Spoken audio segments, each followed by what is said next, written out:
call the East Cocalico Township Supervisor meeting to order, October 3rd. Please rise and pledge allegiance to the flag. I pledge allegiance to the flag of the United States of America and to the republic for which it stands, one nation, under God, indivisible, with liberty and justice for all. Thank you. Please silence your cell phones. This meeting was advertised when we advertised all the meetings for the year. No extra paper. Next order of business, we have ordinance to adopt. I'll turn it over to Tom. They all of them were advertised in extra paper also. Initially, the first ones are two ordinances for Trackside and Stevens Feed Mill. They were advertised in last newspapers on September 12 and September 19.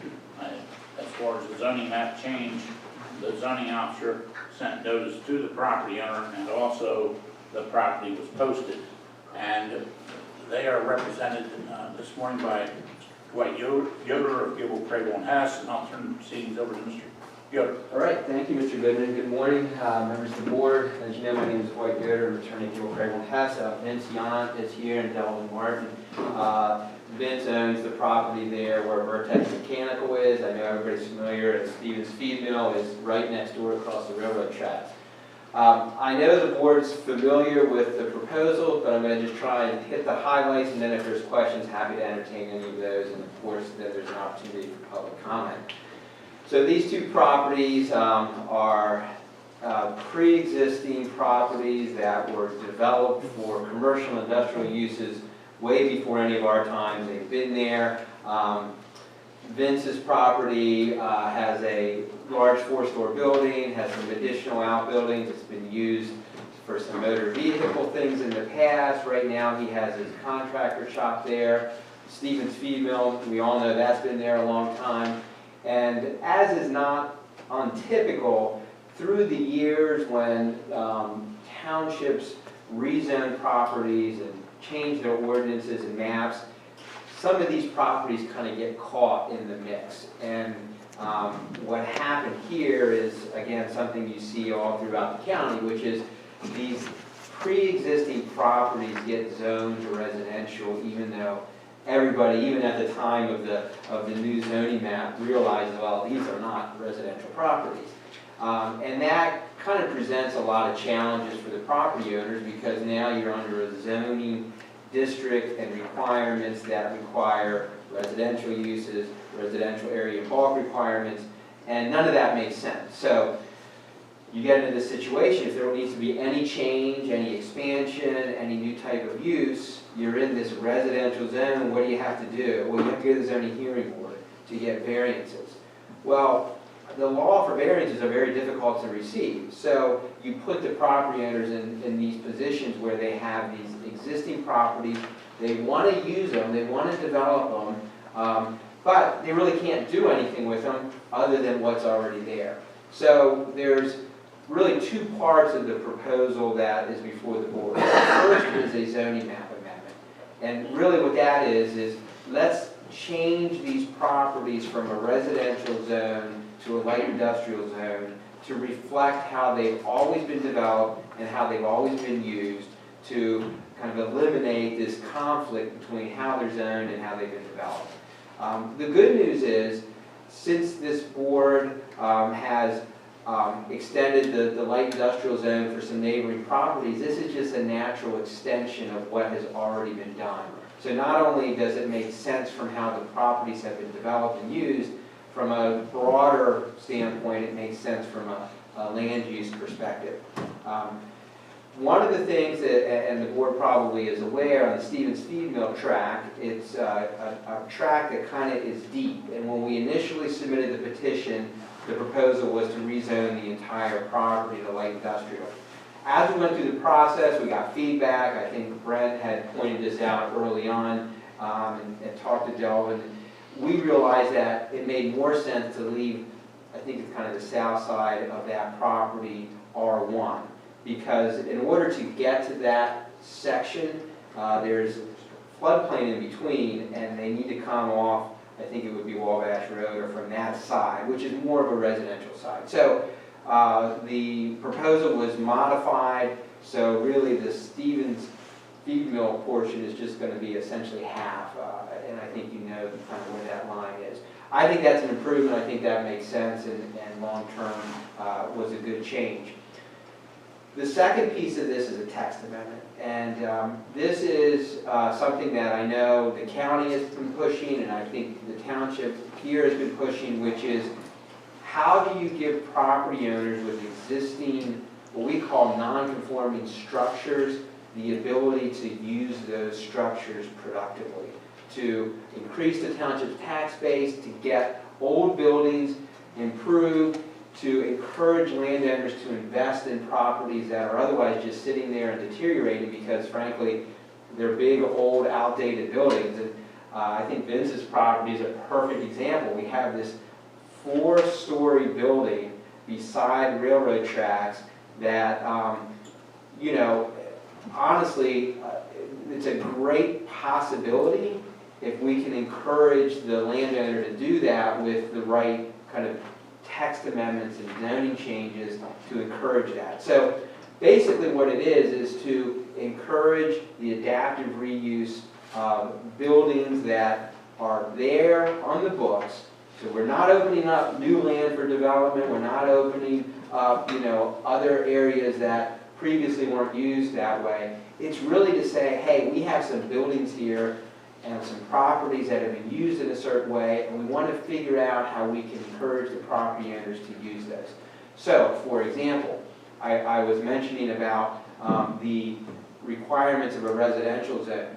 Well, oftentimes buildings were built maybe closer to a side yard or rear yard, and the whole property's been developed that way, and now they want to put on an addition or something. Well, now you have this conflict with, well, the setbacks in today's environment are 50 feet, and way back when they developed it, they were 20 feet. So, to just summarize, these text amendments provide some flexibility for the supervisors during the land development process to allow the modifications or adjustments to some of these requirements for these limited situations. And again, that all makes sense instead of trying to force folks to go to the zoning hearing board. And frankly, then the zoning hearing board is left in this bad spot because the ordinance says it has to be this, but we're asking for this, and it's not clear what they should do. So that is it in a nutshell. I would note that the text amendment also allows for multiple uses in a building, and this is really primarily for Vince's building because it's 4 stories, it's large. They use the first floor for a contractor's office, but they don't need 4 floors for those offices. So the idea was allow some flexibility, you know, allow multiple uses in a building to fill it out, and honestly encourage it to be developed because if you can't do that, it's just going to sit vacant and dormant. So I'll stop there to see if there's any questions or comments. Again, I would just note the County Planning Commission and the Township Planning Commission both reviewed this and recommended approval. I think the county, just having talked with some of their planners on some other occasions, is very interested in how they can promote these types of amendments to facilitate the adaptive reuse of existing buildings. And that's a real priority to maximize what's out there. And I think that's what this does in a really good way. Gentlemen, any questions? Any questions? I have one quick question. On the multiple use of that building, any thoughts in terms of what those uses are actually going to be right now? Yeah, well, I think what Vince has proposed would be to continue the contractor's office, and then on the upper 2 floors have some type of gathering event space. And he's looked at different plans to do that. And I think this goes right to the point. I mean, he's looking at significant investment in that building in order to pull that off, and I think it's going to take that building and really make it nice, and it's going to be a real asset to the community. So that's what he's looking at now. Okay. Yep. Yeah, so there's no changes there from what it is? No, it's exactly what was, yeah. Okay. Thank you. Listening to your question, I do have one sublet question. The parking issue, I mean, we don't know what it's gonna be.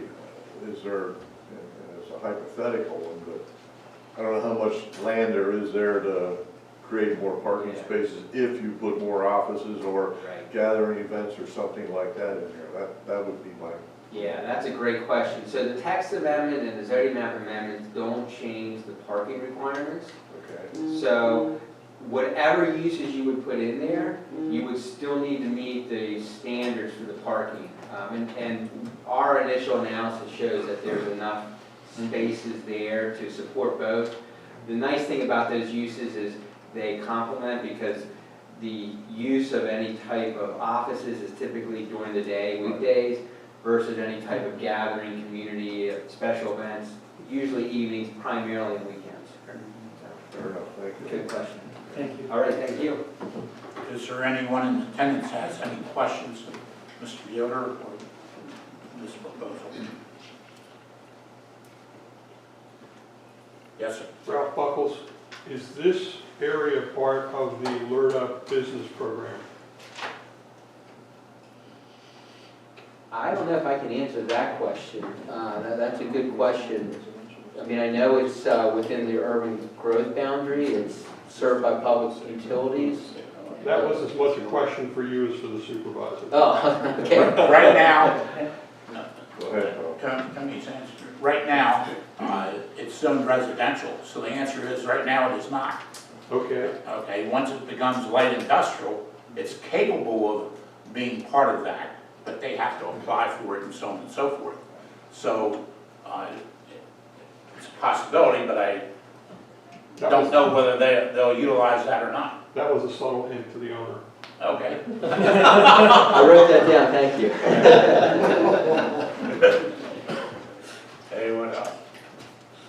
I think we need two motions. The first is the zoning map amendment, and as correct me if I'm wrong, Mr. Yoder, 21 Stevens Road and part of 17 Stevens Road from R3 to light industrial. That's one part of it, and 28 Stevens Road from R1 to light industrial. And it's a portion of 28, Steve. Yes, a portion. That's Stevens female, right? That's correct. So that would be the first ordinance. I'm out of order a little bit. That's 219-08. Okay. I'm looking for a motion. I will make that motion. And I'll second that. Any comments or questions? All in favor, say aye.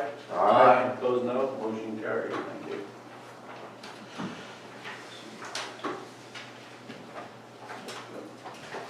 And then the second motion would be on the text amendment. And that adds two permitted uses in the district, in the light industrial district. And identifies shops for contractors and community gathering facilities. They also have an amendment to the minimum setback requirements and address adaptive reuses with more than one principal use of a building. And that's the text amendment which Mr. Yoder is on. Is there anyone that has any questions with respect? Yes? ma'am. For the gatherings, is this building ADA compliant? It will need to meet the requirements, it will need to be sprinkled. So yes, any type of development of that will need to meet the current building code requirements. No ADA, That would be part of the building code does it requirements. have an elevator, Not yet, but if they do this, it will. just so that the handicap can get to the second and third floor, is my Exactly. concern. Yep, that's something that would have to occur. Okay. Thank you. Yep. Again, you're looking for a motion? Yes? I'll make that motion. No second. Any comments or questions? All in favor, say aye. Aye. Opposed, no. Motion carried. Thank you. Thank you, gentlemen. Thank you. Thank you.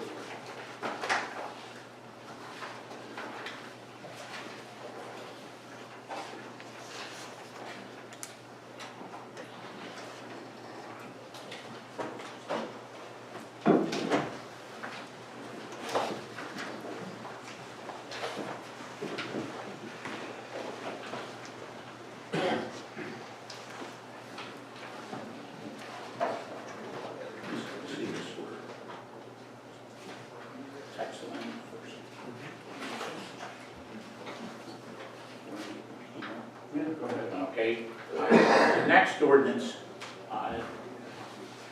is 2019-09, and that's a text amendment identified as Sturdyville. And in essence, that text amendment modifies the front yard setback requirement in the light industrial zone and the heavy industrial zone.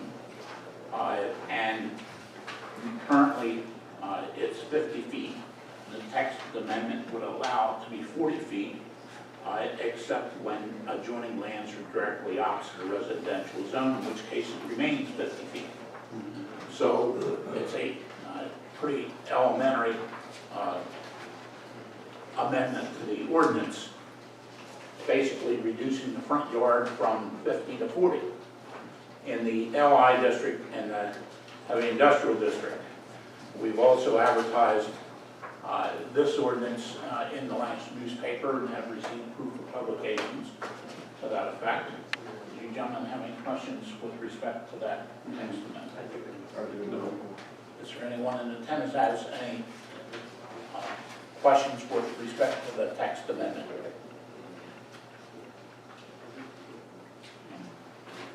Okay, I'll make that motion to adopt ordinance 2019-09. I'll second.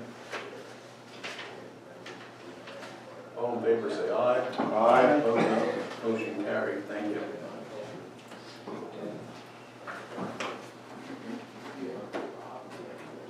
The next ordinance is not a zoning amendment.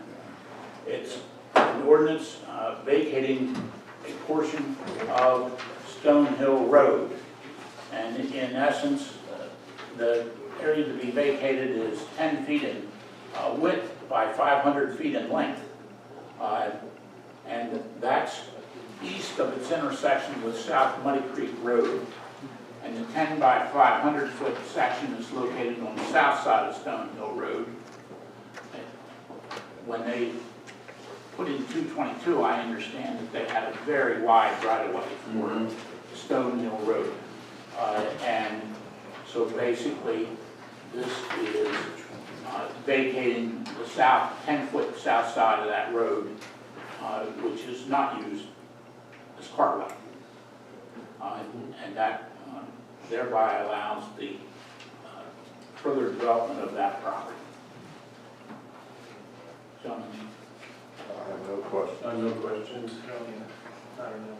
anyone in the attendance have any questions for that road vacation ordinance? I would make the motion.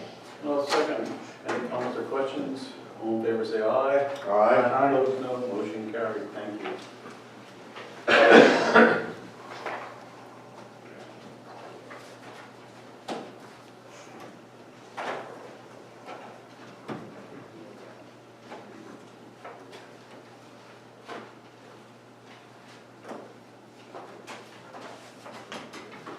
Okay. Thank you, Tom. Yeah. We'll sign these and then move on.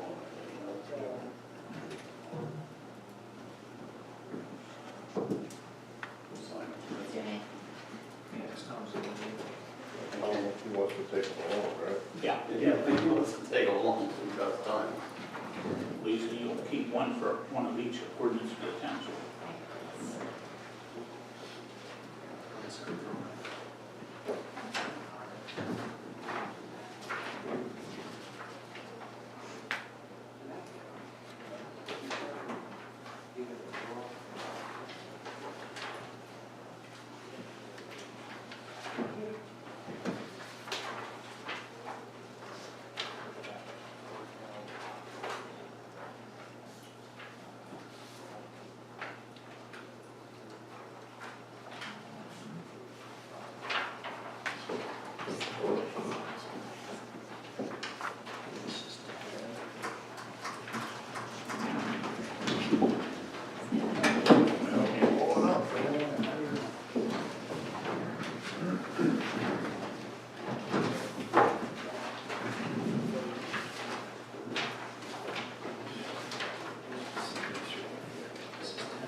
Okay, I want to announce we're going to recess at the end of the meeting to go to executive session to discuss personnel and real estate matters. We may reconvene and make decisions after that.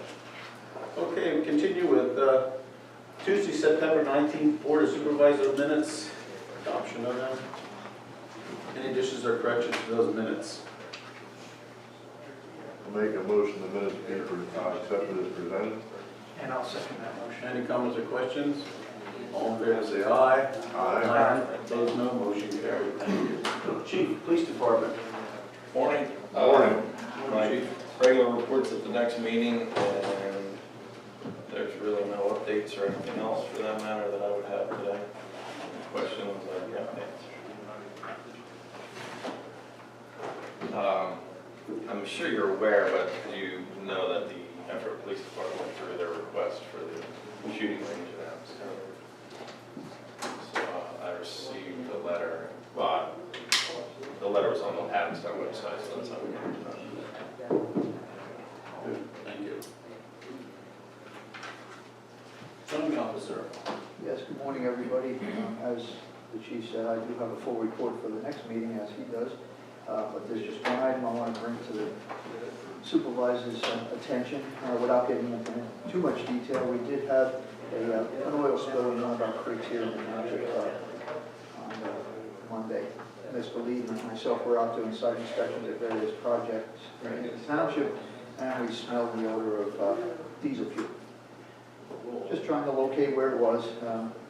Determined it was coming from a nearby creek, and we walked north trying to find where this was. Eventually we did, coming from a residence along Smokestown Road.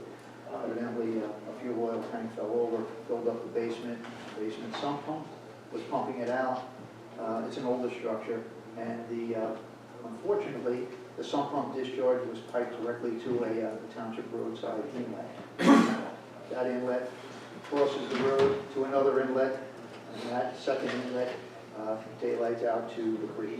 So that's the reason we have fuel oil in the creek. We called Mr. McCray out, our MS4 technician. Brent, myself, and Ken were out on site. Brief discussion. We called hazmat, and well, actually Don Stowe from the Smokestown Fire Department was notified, and also DEP was notified. And we basically took a second lead to their lead. We just let them handle the situation. The good part is they were on it very quickly, got the appropriate measures in the stream to gather this oil up. Everything went very well. Ken and myself visited it again yesterday afternoon to make sure those measures were in place, and they were. So we basically avoided a very, very big problem. Could have gotten worse. And we'll follow up today again to see how those measures are holding up. If you have any questions, I'll be happy to try and answer, but at this point, I think nothing. Any questions for the zoning officer? I have one. Going back to our prior meeting, and I don't remember when it was, but we had a discussion on earth, turf, and wood. Yes, sir. And as I remember, they were supposed to have been given marching orders that they're to have the conservation districts, Lancaster County Conservation Districts plan implemented, and we gave them until the end of October. Correct. So they got 28 days left. And I can tell you this, Mr. Mack. I was on site with Ken McCray at Earth, Turf, and Wood Monday morning. We had a site visit with Mr. Fry also, going over the screening requirements that the township mandates between residential and commercial properties. And also Ken and I looked at the area that the Conservation District outlined. The Earth, Turf, and Wood people, Mr. Hinson, has already taken steps to clean up that place.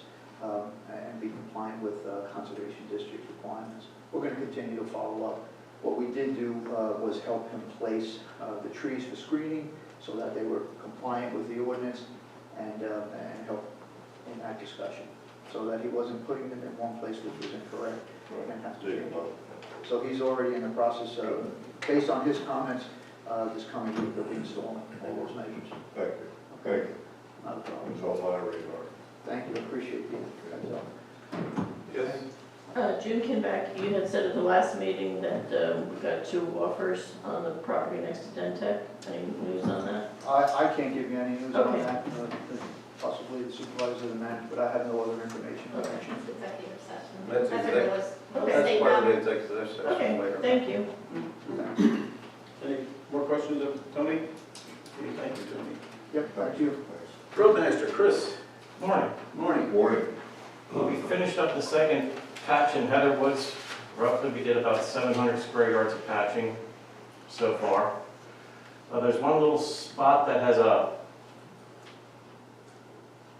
damage to it that I don't think will make through winter. I contacted Gary Ewan.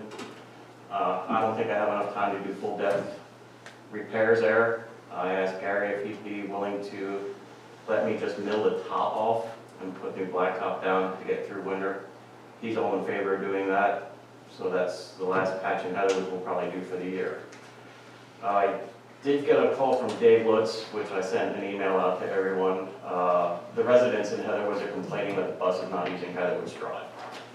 What the bus does is he goes down and they win off the fire door. They go back to where the little island is. The bus picks up people on one side of the island, swings around the island to pick up another batch, and then he leaves on fire. We did those patches by hand. They are not smooth. All it was basically base repair to ensure the road will not break up.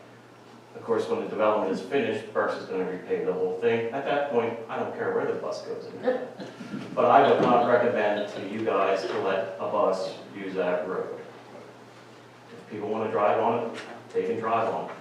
But for the safety of you guys and the school, I mean, if a kid's sitting there with his head up against the window and that bus stops, he's really going to smack the window. So for safety purposes, I told Dave to just stay on fire. He just wants me to let you guys know, because he's figuring you'll get complaints coming to you guys on it. So he was agreeable to doing that? He's agreeable to do that. Because next year, when the road, more parts of that road deteriorate, it's going to be the same thing. I'm going to close that road down Right. to just construction traffic. It's so much simpler that the bus just keeps its normal routine that it's doing now. Okay. The blacktop plant's going to be open until the end of the month. I have 2 more patches on outlying roads, sort of the same, similar to what's going on up there where the top's unraveling. I want to do those 2, and then we're done. We replaced the alternator in the backhoe. That went out on us. We repaired the storm drain box on 24 Homestead Drive. The crew attended an LTAP training at Berks County Ag. I met with both Martin's Paving and New Enterprise, bounced some ideas off for the upcoming years for paving in the developments. Repaired washouts on the road edge of Briar Lane and Indiandale Road. Alan gave us a call when the pool was winterized in the pump room. I had the assistance of the Water Authority to pull the cover back onto the pool and fasten it. After they helped us out, we thanked them, and then my guys continued to winterize the rest of the pool building. Martin's Mulch was here this week, chipped the brush pile. We assisted the Water Authority on a patch. They had a complaint on one of the patches that a contractor put in for them. A resident was complaining that the trucks pumped too loud over the patch. So we went out with our skid loader and just milled the top of the patch off, to which we found out our skid loader had a little leak on the return hydraulic line. That's been fixed this week. Their patch, I think, is fine. You have bumps on the road. I mean, it's what it is. Anybody with a pickup truck that has a loose shovel in the back of the truck, they hit the bump and rattle. I guess that was enough for this homeowner to be irate towards the Water Authority, and we helped them out. Right now, the crew is working on equipment. when we have downtime, they were out with the weed eaters, weed eating every place that we can't get that highway mower at.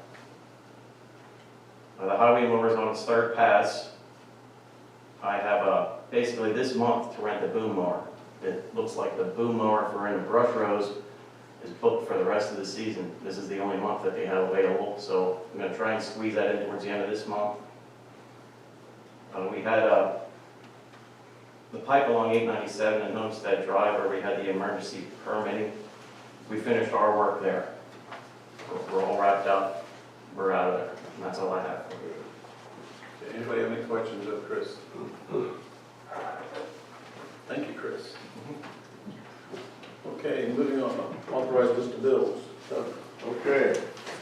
A list of bills, and they are as follows. You have a total general fund of $101,877.12, and a total recreation fund of $13,466.28. Questions?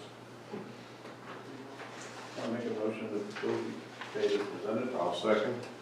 Any comments or questions? All in favor, say aye. Aye. Opposed, no. Motion carried. Thank you, Doug. Land planning. Morning. First item on the agenda is Carriage Hill preliminary final subdivision plan.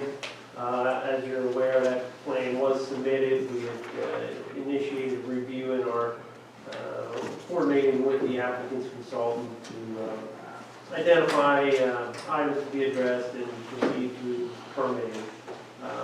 Based on the length of time that they'll need in order to obtain their NPDES permit and other approvals, they have provided a written time extension offer. So the suggested motion for that would be to accept the written time extension, to accept the written 120-day time extension offer as submitted by the applicant's consultant dated September 27, 2019, which will extend the deadline for action on the Carriage Hill preliminary final subdivision plan until February 24, 2020. Anybody here to represent that plan? I'll make that motion. I'll second. Go ahead. I'll go ahead and second that one. Any comments or questions? All in favor, say aye. Aye. Opposed, no. Motion carried. Thank you. The remainder of the items are related to either ongoing construction projects or stormwater management plans. So the first item there would be members first. This is a relatively minor item. As you're aware, they're under construction there. They only have a limited amount of paving that will impact Township Road, and that would be their adjustments to the access onto Denver Road, the current comfort in access, resolving some ADA issues with the ramps and reprofiling the wood portion of their apron in order to make those tie-ins. So based on the current deadlines for paving within the subdivision land development ordinance, we had indicated they should request authorization to extend those a little bit here to allow the installation of improvements this year. So the motion would be to authorize an approval of a waiver modification of section 194.25K11 of the East Cocalico Township subdivision land development ordinance to extend the asphalt paving deadline for asphalt wearing course and base course from October 15, 2019 and October 31st, 2019 to November 29th, 2019. And that would be conditioned upon the contractor strictly adhering to all applicable weather and temperature restrictions. Nobody's here to represent that. Okay. I have a question. Don't the asphalt plants typically close down at the end of October? I mean, how do they work? It's all in the weather. Okay. I think last year They were in the. they were open pretty late, Okay. in November last year. Well, I figured it must be if they're asking Yeah, for it's all in the weather. Okay, all right, thank you. I'll make that motion. I'll second that. Any other comments or questions? All in favor, say aye. Aye. Opposed, no. Motion carried. Thank you. The next one is a follow-up item to the 985 building expansion, that's also known as Reinhold's Property LP, and also known as the Sturdyville property. They had previously obtained stormwater site plan approval, conditional approval, and were addressing, satisfying the conditions of approval. We just felt it appropriate to circle back. We have reviewed their opinion of probable costs related to the required financial security, so we prefer that you would pass a motion to acknowledge the required amount of financial security to be established with the township for the 985 building expansion, Reinhold's Property LP, stormwater site plan in the amount of $83,944.50. For the approved opinion of probable cost prepared by McCarthy Engineering dated September 25th, 2019. Anybody representing? No, I did not expect it. Move for that motion. I'll make that motion. Second. I'll second that. Any comments or questions? All in favor say aye. Aye. Opposed, no. Motion carried. Thank you. Next item is a stormwater site plan, stormwater management plan for 490 Quanstown Road, Curtis Weaver property. I reviewed the plan, Tony and I conducted a site visit, met with the property owner. I issued my review letter, and so the recommendations that I put forward in my report are to conditionally approve that plan.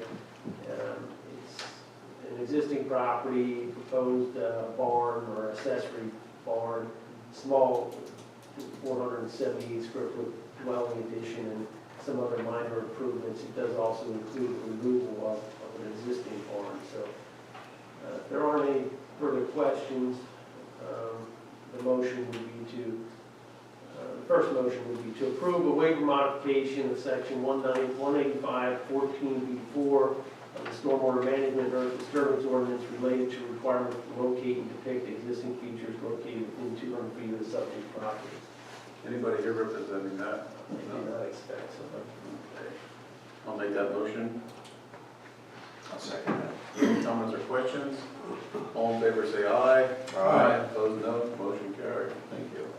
They had also requested a waiver related to the relationship of a stormwater feature and the ponding depth and an adjacent structure. In this case, I would say they played it safe. The adjacent structure is actually a barn, a concrete wall, and there's no harm or hazard to the structure. It's a small stormwater feature to begin with. So the motion would be to approve a waiver modification of section 185-31D of the Stormwater Management and Earth Disturbance Ordinance related to providing 2 feet of freeboard between the minimum finished floor elevation and the 100-year water surface elevation. I'll make that motion. I'll second. Any comments or questions? All in favor say aye. Aye. Opposed, no. Motion carried. Thank you. Next would be to motion to conditionally approve the Curtis Weaver 490 Quanstown Road Stormwater Management Plan conditioned upon the applicant addressing all items outlined in the Becker Engineering LLC review letter dated October 1st, 2019 to the satisfaction of Township Zoning Officer, Township Engineer, and Township Solicitor. And I'll make that motion. I'll second. Any comments or questions? All in favor say aye. Aye. Opposed, no. Motion carried. Thank you. Next would be a motion to authorize the Board of Supervisors to sign the improvement guarantee agreement for the Curtis Weaver 490 Quanstown Road Stormwater Management Plan. When signed by the applicant, provided in a form acceptable to the Township and Township Solicitor, along with required financial security in an amount acceptable to the Township and Township Engineer, in a form acceptable to the Township Solicitor. I'll make that motion. I'll second that. Any comments or questions? All in favor say aye. Opposed, no. Motion carried. Thank you. Next is a motion to authorize the Board of Supervisors to sign the stormwater maintenance and easement agreement related to the Curtis Weaver 490 Quanstown Road Stormwater Management Plan when executed by the applicant and submitted to the township in a form acceptable to the township solicitor. I would make that motion. Go I'll ahead. second that. Any comments or questions? All in favor say aye. Opposed, no. Motion carried. Thank you. Next one, the final one, is a motion to authorize signature of the Curtis Weaver 490 Quanstown Road Stormwater Management Plan by the Board of Supervisors upon the applicant adequately resolving all conditions of plan approval to the satisfaction of the Township Zoning Officer, Township Engineer, and Township Solicitor. I'll make that motion. I'll second. Any comments or questions? All in favor say aye. Aye. Opposed, no. Motion carried. Thank you. The final item is related to prior stormwater management plan, the robot stormwater management plan, you recently authorized a reduction in financial security. Tony and I actually met with the property owner earlier this week, and he was already addressing most of those items and taking necessary action. As a result, we indicated that I would put a motion for the board to, relative to the release of the remaining security upon Tony and I confirming the proper establishment of grass and resolution of these minor outstanding items. So, and this is to avoid having to wait to a future meeting or just pushing it on. So the motion would be to authorize the full release of the remaining security in the amount of $4,500 upon the applicant establishing the intended drainage pattern, remediating the stormwater facility, and updating the as-built plans to address all prior issues identified to the satisfaction of the township zoning, Oxford Township engineer. Is anybody here representing that? No. I did not I'll make that motion. I'll second that. Any comments or questions? All in favor, say aye. Aye. Opposed, no. Motion carried. Thank you. Thank you, Mr. Lee. Yeah. There's one other item there. I'll give a little introduction to this. There is a representative here to present some information relative to this. The item is related to the Shady Grove Campground and a prior submission requesting consideration of or relief of riparian buffer requirements as it applies to a portion of the property. The background is that information was submitted, I believe, back in April, sometime later in April. There was some discussion with the Planning Commission in April. There was some follow-up discussions with the township manager and some meetings between the consultant brought on board by the applicant and the township. During that process, there was, during the discussions with the Planning Commission, there was a downstream property owner present and expressing concerns relative to some past activities, clearing, improvements made. So further research was conducted by the manager relative to those items, and those were some of the subsequent discussions as to how to proceed to try to address all the issues as this project moves forward. So maybe with that, I'll probably just introduce, let Randy introduce himself and highlight some other aspects. Sure, thank you. Randy Wright, Hanover Engineering. I'll try to keep this as brief as I can. Brent's description is relatively accurate. Mr. Groff and Shady Grove want to expand the campground. They have about 125 sites right now. I'm going to add maybe 25 to 30 sites in the area that we have highlighted in red. I will apologize. I have copies of the narrative and the maps that I have in front of me. For the board, you can look at it later, but this is the same map. And I have one for the solicitor, I'm sorry, and one for the township.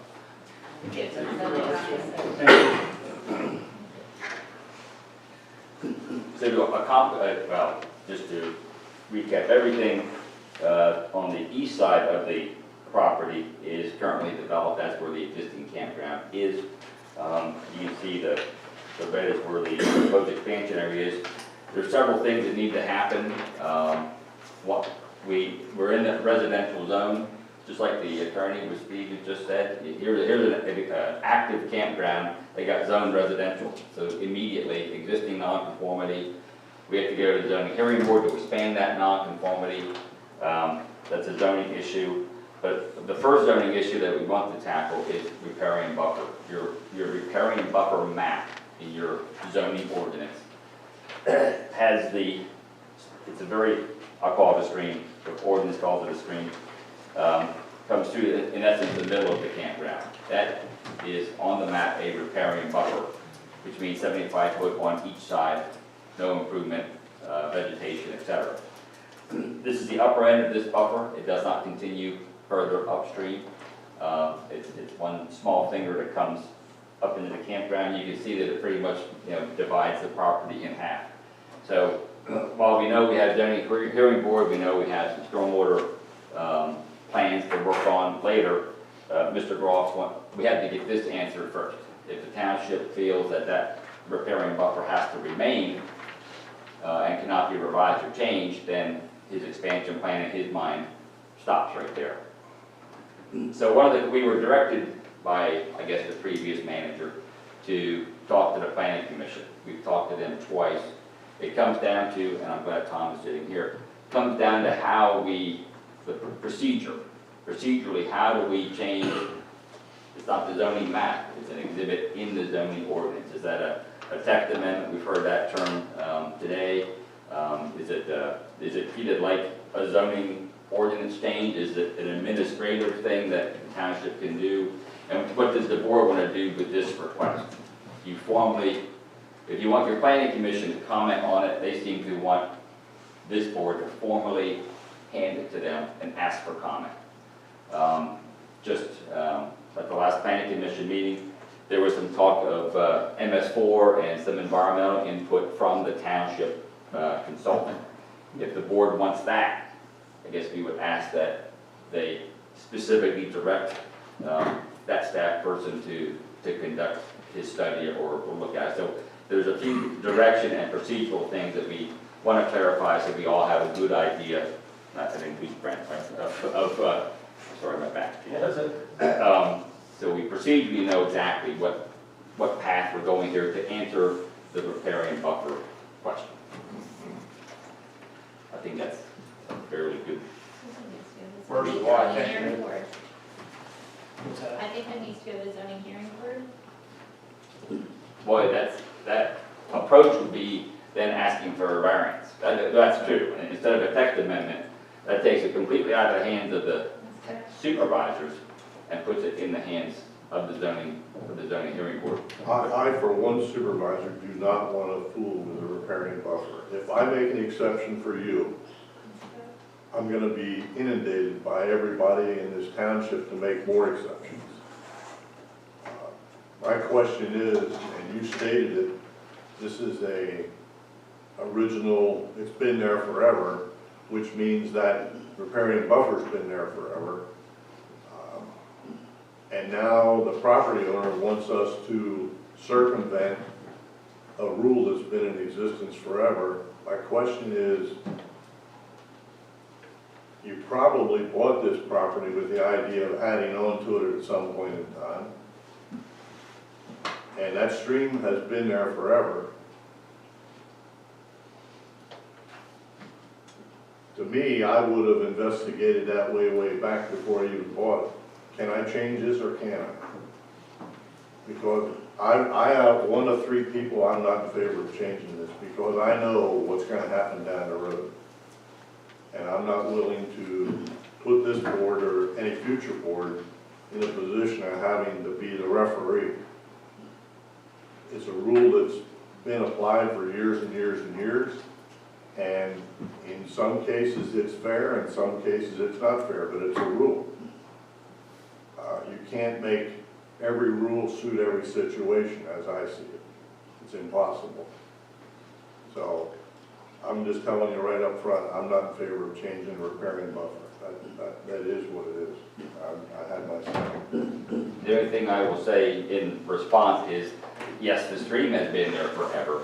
The restrictions of the riparian buffer, before the township adopted the riparian buffer, I'm going to say 2013, maybe?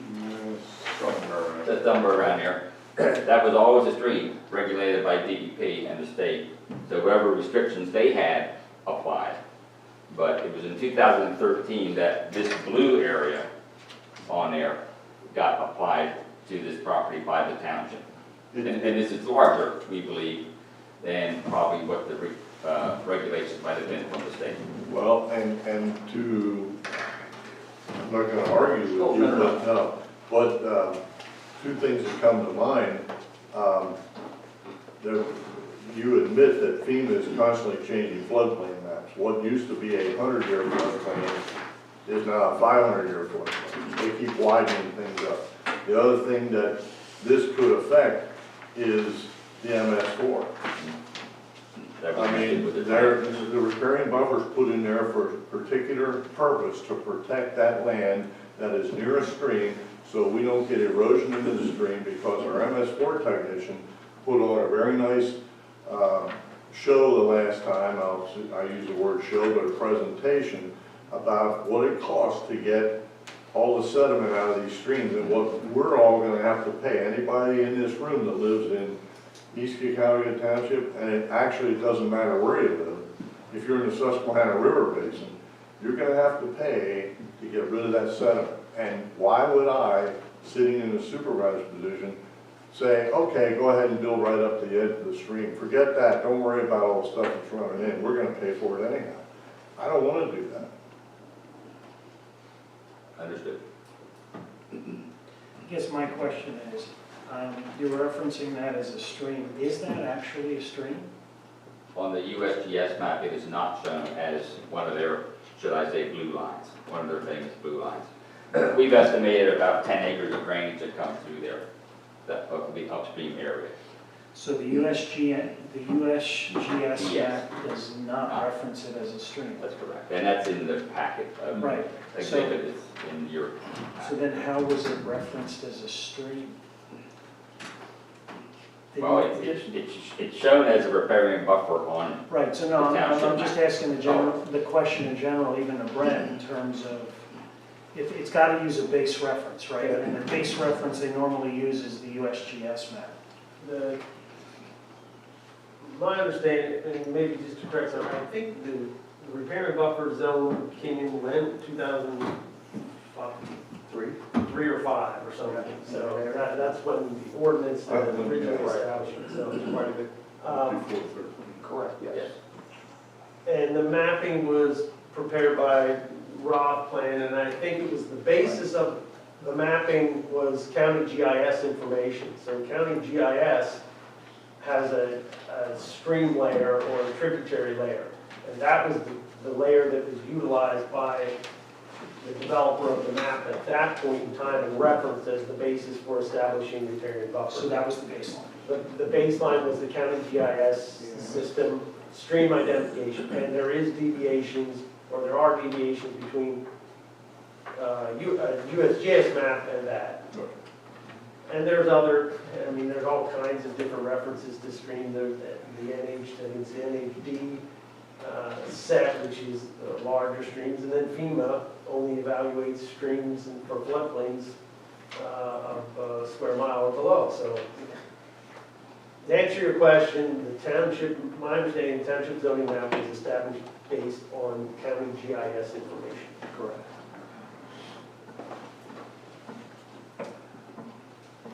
Is this open to gallery? And I would say that information changes as time goes on. So somebody could do a comparison between the Right, they have updates to the map. Right, updates, just like they update the parcels, they go back and utilize other information to update any aspect of that, topo and stream. So I could not guarantee the stream shown on the county data today is identical to where it was before. Okay. In some cases, it probably has been modified to reflect enclosures or modifications. Thanks, man. Do you want to say something? I do. Ralph Buckles, and my comments are based on a resident of the township, not as a planning commission member, having heard both presentations. I agree with Mr. Mackley about the term on the, what was it, the riparian buffer. What's one definition? It's one definition, and it's applicable across the board, because we've got to apply it across the board. It's also synonymous, and I shared this with Hanover Engineering in the Planning Commission, with the term wetlands. Traditionally, where there's been land development and wetlands, there have on rare occasions been investigation and approval that the wetlands were man-made and that the original term wetlands were not applicable in that instance.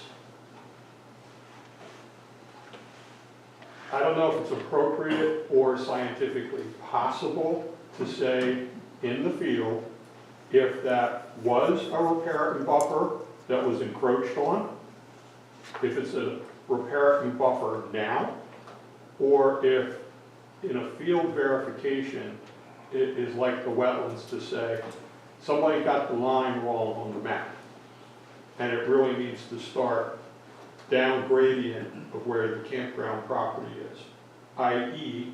giving that property owner relief from the repair buffer drawn on the map. That's why maybe, I mean, I don't even know technically if an MS4 field verification can be done to determine that. So that might have been a recommendation that could be considered as an option. And then with it is a double-edged sword, because if it comes back and says, yes, it's repair and buffer, yes, there was encroachment, the can of worms is open then for, and what do we do next? So it's a two-edged sword. I think that Penny said the correct thing first. This is part of the zoning ordinance as I understand it. And to get relief from that section, you have to go through the zoning hearing board. I'm not saying it's easy. But and Mr. Buckles referenced, I know that there's a way to, I guess I would say, challenge the wetlands, and that's with an engineering study. And I've seen that presented to various zoning hearing boards throughout the county in different townships, not this township, but I represent a bunch of zoning hearing boards, so I'm familiar with that process. But that comes before the zoning hearing board, unless the supervisors are willing to prepare a text amendment to eliminate the riparian buffer. I just, that seems a drastic measure to me. And you mentioned the MS4. I can't imagine if you start eliminating riparian buffers that that's going to help the MS4 compliance. I'm not an expert, Ken is, but I'm not. But I think I got that much figured out. So I think the only avenue here is to go before the zoning hearing board. But your client should have his attorney advise him as to what to do. You know, that's the way I see it. But again, I think you need to consult with your attorney and take it from there and see where it leads. That's the only thing I can see to do at this point in time. That's correct, and was the direction that you were looking for, and what's your next step? Yes, because honestly, this is the first time that someone has said, go to the zoning hearing board on the riparian buffer. It's always been an option, but it seems like everyone's leaning towards the text amendment approach and not the zoning hearing board approach. If I may, I think it's important to note, without the approval of expansion of a non-conforming use, you may have no reason to even deal with the riparian buffer if you don't get that approval first. Well, that's true, and so it's you know, which The chicken or the egg. yeah, well, which egg do you pull out of the basket first? I mean, we wanted to tackle the riparian buffer first. Now, if we're going to make a trip to the zoning hearing board, if in fact that's the way we go, I see no sense to make two trips. So we will ask for the riparian buffer consideration and the expansion, probably two separate items. They could take action on one or both, or